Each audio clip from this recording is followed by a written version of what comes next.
আজ চৈত্র পূর্ণিমা। আজকের দিনেই রাম ভক্ত হনুমানের জন্ম হয়েছিল। আজ পালিত হচ্ছে বছরের প্রথম হনুমান জয়ন্তী। চৈত্র পূর্ণিমা ছাড়াও কার্তিক মাসের কৃষ্ণপক্ষের চতুর্দশী তিথিতে পালিত হয় হনুমান জয়ন্তী। হনুমান জয়ন্তীতে বজরংবলীর আরাধনা করার শুভ সময় পড়েছে সকাল 8টা 2 মিনিট থেকে চলবে 12টা 14 মিনিট পর্যন্ত। এরপর আবার বিকেল 5টা 30 মিনিট থেকে সন্ধ্যা 7টা 24 মিনিট পর্যন্ত থাকবে শুভ সময়। হনুমান জয়ন্তীকে সামনে রেখে আগরতলা শহরের বিভিন্ন জায়গায় অনুষ্ঠিত হচ্ছে আজ বিশেষ পূজার্চনা। দুর্গা চৌমুহনী সবজির মৎস্য ও ফল ব্যবসায়ী সমিতির উদ্যোগে অনুষ্ঠিত হয় হনুমান পূজা। সকালে পূজা এবং সন্ধ্যায় রাখা হয়েছে মহাপ্রসাদ বিতরণের ব্যবস্থা বলে জানান দুর্গা চৌমুহনী বাজার ব্যবসায়ী সমিতির সম্পাদক তাপস ঘোষ। অপরদিকে রামনগর 4 নম্বরের শেষ মাথায় সনাতন একতা মঞ্চের উদ্যোগে আয়োজিত হয় হনুমান জয়ন্তী। সনাতন একতা মঞ্চের পুজোকে ঘিরে সন্ধ্যায় রয়েছে রাম সীতা লক্ষ্মণকে নিয়ে শোভাযাত্রা।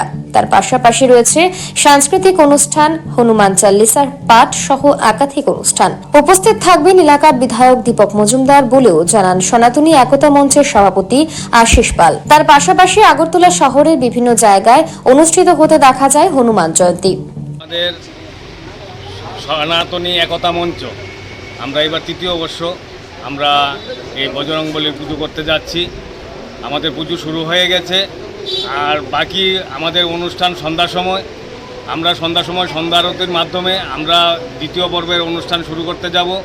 তারপরে হনুমান চল্লিশা পাঠ, তারপরে হনুমান চল্লিশার শেষেই হবে রাম দরবার। রাম, লক্ষ্মণ, সীতা, হনুমান নিয়ে একটা প্রসেশন হবে আমাদের এই এলাকাতেই।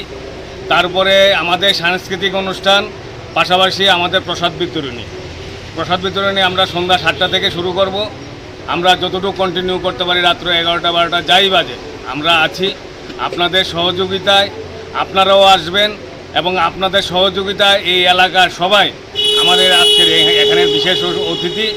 তাছাড়া আমাদের মাননীয় বিধায়ক মেয়র শ্রী দীপক মজুমদার মহাশয়ও এখানে উপস্থিত থাকবেন।